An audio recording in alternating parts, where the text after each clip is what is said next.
Okay, welcome everyone. I've been talking to Anne McClear about some early thoughts that have been going on within CabLink to maybe invest in some online discussion forum software to improve maybe the more informal conversations between the CabLink sites here in Lisbon and in the UK and in Slovakia and soon in Turkey. And although I'm not maybe an expert in the various software that's available, I've been working for some years, as I think a few of you know, in the whole arena of face-to-face communication. And I've been running these things called knowledge cafes where I bring people together face-to-face to have really quite informal conversations, to build relationships, to make better sense of things, to improve understanding, in order to maybe make better decisions. And I realized that a lot of those things I've learnt about the face-to-face world apply in the virtual world, in the online world. And what I want to share with CabLink is maybe not so much answers, but some of the problems, some of the issues, some of the barriers that are faced if you're trying to create an online conversation environment, shall we say. So as I say, I've been running these things called knowledge cafes now for some years, some 15 years. I've really accidentally, more than anything else, ended up running them all over the world. And I've learned a lot about people. I've learned a lot about culture. I've learned a lot about, if you like, the problems and issues, the barriers, if you will, to face-to-face conversation. But I think one of the key things I've learned is that you need to create some sort of psychological safety for people to open up and talk openly. But in doing that, I've identified six barriers, if you like, to those sorts of conversations. And in some ways, they're rather obvious. One or two of them maybe not so obvious. But I want to share these with you. And although these were all learned in a face-to-face environment, they apply equally to an online virtual environment, maybe more so. So let me run through them really quickly. The first one, with a distributed organization where people are speaking different languages, if you've got people coming together in a discussion forum, if English isn't their first language, if they're speaking in their second language and the second language is English, that's a major barrier for a lot of people, not just in terms of their ability, but their confidence in actually speaking the language. So a lot of people won't engage readily if they're not speaking in their first language. Second one, I think we're all familiar with, is loss of face. Afraid to say something that will cause us to look stupid, to look foolish.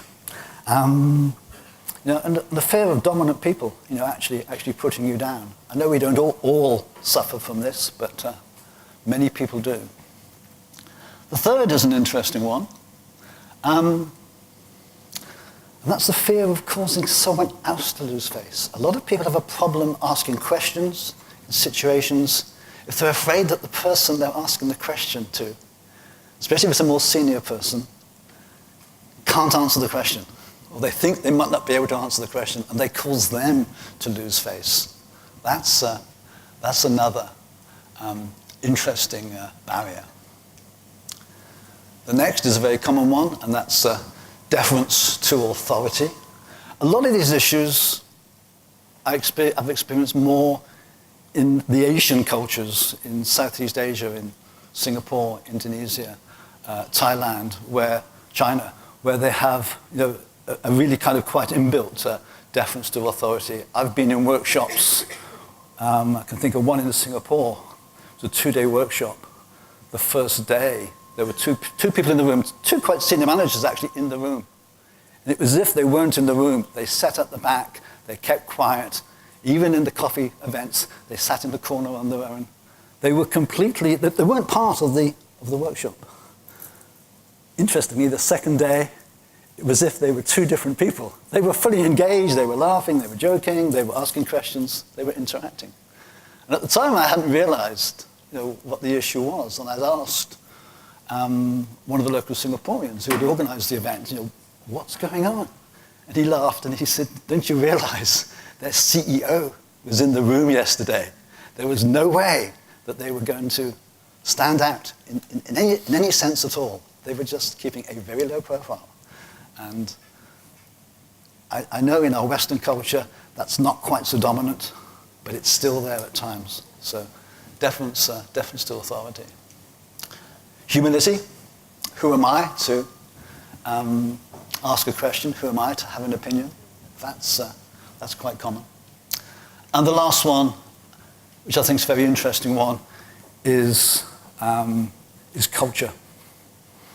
I had a conversation with a young Chinese woman some years ago now, and she said she knows that in conversational settings she ought to speak up. She said, but David, as a child, as a little girl at school, we had to sit on benches facing the teacher. It's a long straight rows. We had to sit on our hands so we couldn't fidget. We had to sit up straight. And we had to listen to the teacher. We weren't allowed to ask questions. And at home we were taught deference to authority, deference to our elders, deference to our parents. It was just part of our culture not to speak up, not to speak out. And she said it's almost impossible to break that after a lifetime of that sort of regime. So yet another kind of barrier to good, open, productive conversation. So there were 6 conversational barriers there. Shall I keep still? There were 6 conversational barriers there that I've identified to sort of open conversation. So a lot of them are more dominant in Eastern cultures, but they apply to some degree in our Western cultures. And I'm sure you can probably add more to that list. Those are the ones that stood out for me. Now, as I said earlier, I've been running these cafe principles, so these knowledge cafes for some years. And what I've tried to do is kind of create this environment of psychological safety where people will feel comfortable so that they can speak up. And it's not that structured, but maybe there's sort of 6, maybe 8 principles behind the cafe that, again, I think apply to all conversations. The first thing is about creating psychological safety. The other thing I've learned with the cafe is that the best conversations tend to take place in small groups. And there's a lot of research that supports this, that the best conversations involve as little as 3 or 4 people, at the most 5 people. If you go above 5, it becomes less of a conversation. Also, for good conversations, you need to build relationships. People need to know each other and feel comfortable with each other before they start to get into the nitty-gritty of the content. Talk about deference to authority. So again, in my cafes, I try to make sure that I can't take hierarchy out of the room necessarily, but I can make sure there's no inbuilt inequalities in the room. So when I host those conversations, I don't have table leaders. As far as I'm concerned, everybody in a knowledge cafe is equal, at least as a conversational partner. Don't try to force anyone to do anything. With my cafes, they say it's perfectly okay for people to come and just listen. And I'm reasonably outspoken myself. I know in a lot of workshops and events, for whatever reason, I might not be in a talkative mood. And sometimes I just listen. And that's perfectly okay. You're not trying to force people. I don't think you can force conversations, force people to be more open. I think also it's about trusting people to talk about what's important. Too often, I know in my past in workshops, you're told what to talk about, and if you go off topic, you maybe metaphorically get your hand slapped because you're not talking about what you should be talking about. But if we're adults, we really shouldn't be doing that. And again, in the cafes, by and large, unless there's a real need to, I don't capture anything because writing stuff down, writing things on flip charts tends to get in the way of the conversations. So these are some of the principles behind my cafe. And again, I think all of these, if maybe most of these, apply in online conversations as well. So let's just take a quick look at sort of many of the forums I've seen. I mean, I think a lot of these issues are worse in sort of open forums, but in organizational settings, they still very much apply. Often in a forum, English is the lingua franca, which is a problem. There's usually a very large number of people. Forums are usually very large. They're usually open to anyone, which means it's not always obvious who's in the forum. And if you are a little bit sensitive to dominant people or other people expressing views, that's going to put you on edge. You don't know the people. You don't know who are the people in authority, who are the dominant figures. So, there's a lot of so for people who are not comfortable or a little uncomfortable with conversations, these things are all a little unsettling.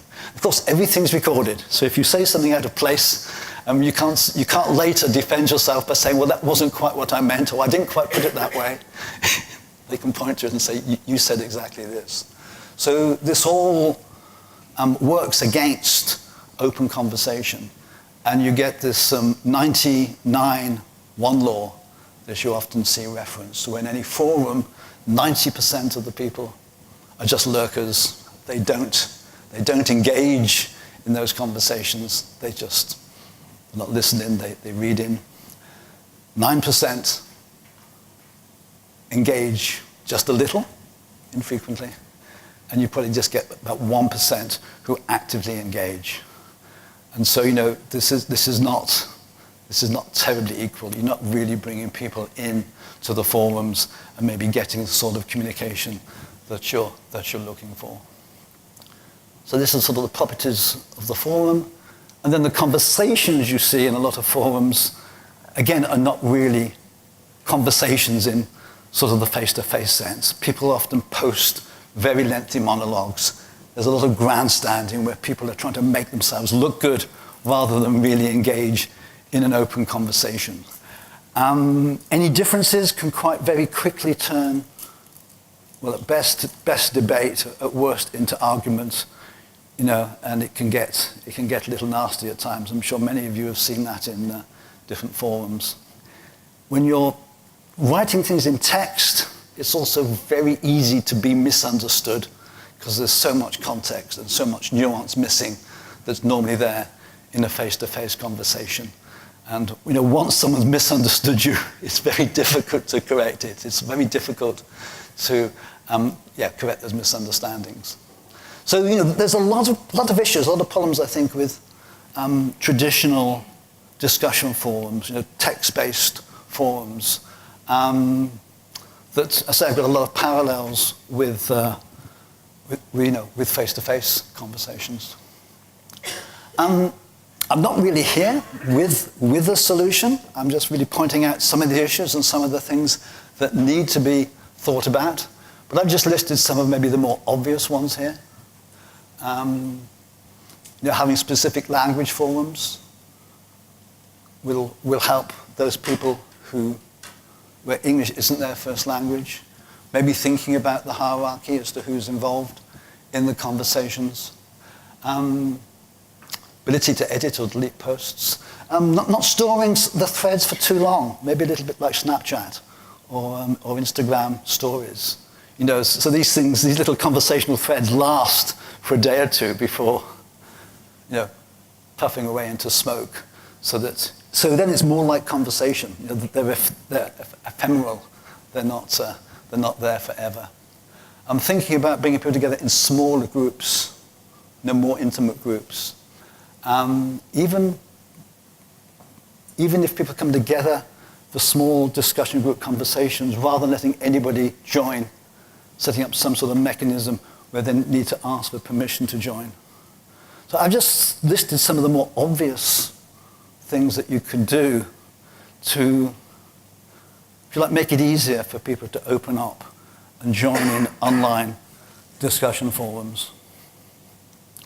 But I think the real thing here is that technology has moved on these last few years, and especially video technology. I don't know how many of you are familiar with Zoom, but Zoom is a video meeting platform that, for me, is just incredibly powerful. And now, rather than doing things through text, you can have really quite some amazing conversations through video. I mean, this is a question I've been asked now for the last 10, 15 years.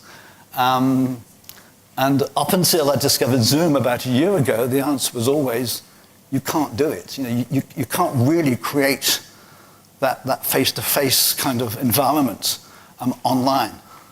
But with Zoom, you can get incredibly close to it. I say I've got no commercial interest in Zoom. It's just an application that I found that works for me. It's inexpensive. The quality is really quite amazing. The stability is good. It supports large groups of people. I've run knowledge cafes for 40 people, but it would quite easily support 100. The key thing that Zoom has got that makes it possible for me to do the knowledge cafes, and I think other sorts of workshops and other sorts of conversations, is that you've got breakout rooms. You can bring people together. You can bring 100 people together online, and then do a little presentation and split them off into small groups of 3 or 4 to have small group conversations. So it's very, very effective. So a couple of thoughts just to conclude. Just ask the question of the group. How many of you here are familiar with randomized coffee trials? Many people familiar with the concept?